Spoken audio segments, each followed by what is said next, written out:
ఇందులో ఏముందనే బైబిల్ నుంచి వచ్చిన ఈ పుస్తకం ఇందులో ఏముందనే పుస్తకం నుంచి మీకు ఈరోజు భాగం 21 నుండి యేసు ఒక ఎడారి ప్రదేశంలో ప్రయాణం చేస్తున్నాడు. కానీ ఒక అంజూరపు చెట్టు కనిపించింది.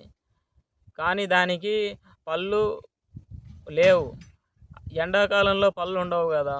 కానీ నాకు పళ్ళు కావాలని అడుగుతాడు ఇప్పుడు. అప్పుడు ఏమంటుందంటే అంజూరపు చెట్టు, ఎండాకాలంలో పళ్ళు ఉండవు, ఇది పండ్ల సీజన్ కాదంటది. అప్పుడు ఏమంటాడంటే యేసు చెట్టుకు పండ్లు పుట్టించలేకపోయి నువ్వు ఎండిపోవాలని శపిస్తాడు అనే దాని గురించే ఇది. ఇక్కడ ఇంగ్లీష్లో కనిపిస్తున్నది కదా, ఇక్కడ మీకు కనిపిస్తున్నది కదా ఇమేజ్లో, ఇతనే యేసు. ఇక్కడ ఉన్నది యేసు శిష్యులు, ఇక్కడ ఉన్నది అంజూరపు చెట్టు. ఇక్కడ ఇమేజ్లో మీకు కనిపిస్తున్నది చూడు, ఇమేజ్లో క్లియర్గా. దీని గురించి మీకు ఇప్పుడు వివరించి చెప్తా.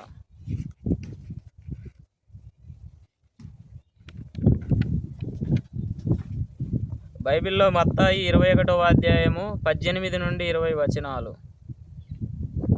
ఉదయమందు పట్టణమునకు మరల యేసు వెళ్ళుచుండగా ఆయనకు ఆకలిగా నేను.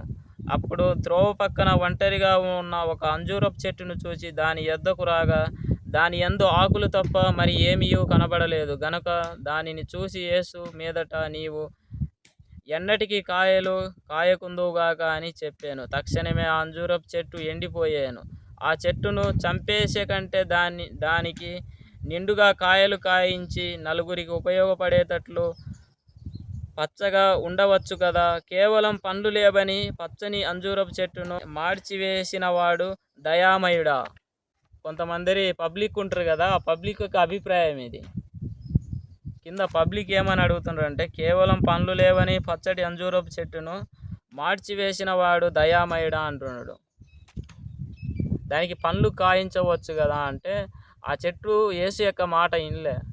అర్థమైందా? అక్కడ యేసు యొక్క మహిమలు పనిచేయలే. ఆ చెట్టు కూడా యేసుకు వ్యతిరేకంగా పనిచేసింది. అందుకే దాన్ని ఏం చేసిందంటే ఎండిపోదుగా కానీ దాన్ని అంతం చేసేసిండు. ఎవరు? దయామయుడైన యేసు. అదే ఇది ఇక్కడ మళ్ళీ చూపిస్తా చూడు ఇమేజ్. ఇది మీరు బైబిల్లో ఎక్కడ అంటే ఇది బైబిల్లో వచ్చేసి భాగం 21 మీకు నేను చెప్పేది. ఇందులో ఏముందనే పుస్తకం నుంచి భాగం 21 ఇమేజ్ కనిపిస్తున్నది కదా, యేసు శిష్యులు, యేసు, ఇటు పక్క అంజూరపు చెట్టు కనిపిస్తున్నది కదా. దీని గురించి మళ్ళీ నేను మీకు వివరించి చెబుతా, మళ్ళీ రెండోసారి చెప్తా. ఒకసారి అంటే మనకు అర్థం కాదు. బైబిల్లో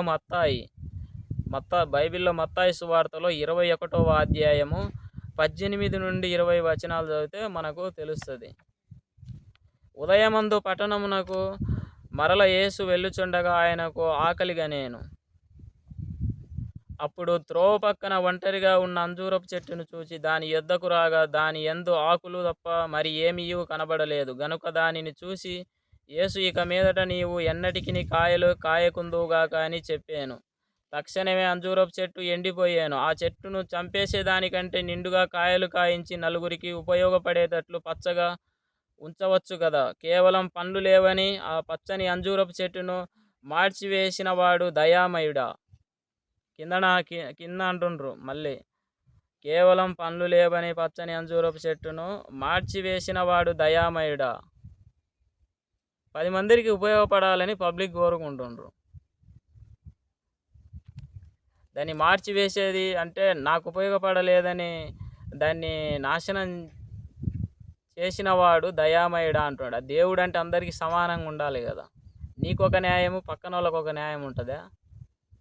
ఉండదు కదా. అందరినీ సమానంగా చూడాలి దేవుడు అంటే. అది పబ్లిక్ కోరుకునేది. ఈరోజు వచ్చేసి ఇందులో ఏముందనే పుస్తకం నుంచి మీకు భాగం 21లో అంజూరపు చెట్టు యేసు యొక్క పాత్ర గురించి వివరించిన. ఇది మనకు బైబిల్లో ఎక్కడ చిక్కుతుందంటే మళ్ళీ చెబుతున్నా, బైబిల్లో మత్తాయి సువార్త 21వ అధ్యాయము 18 నుంచి 20 వచనాలు. నేను చెప్పిన ఇందులో ఏముందనే పుస్తకం నుంచి బైబిల్‌లో యేసుకు అంజూరపు చెట్టుకు మధ్య జరిగిన అంటే భీకర ఒక పోరులో అంజూరపు చెట్టు తన ప్రాణాలను కోల్పోతది. దాని గురించి మీకు వివరించిన నేను చెప్పిన ఈ యొక్క విషయంలో మీ యొక్క అభిప్రాయాన్ని కామెంట్ రూపంలో తెలియజేయండి. ఈ వీడియోను 10 మందికి షేర్ చేయండి. మరియు ఒక చాలామందికి రీచ్ కావడానికి ప్రతి ఒక్కరూ లైక్ చేయండి.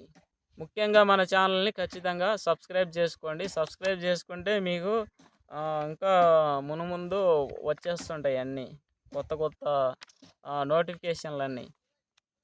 అందరికీ జై శ్రీరామ్, భారత్ మాతాకి జై. ఇది యేసుకు అంజూరపు చెట్టుకు మధ్య సంవాదము భాగం 21 సమాప్తం.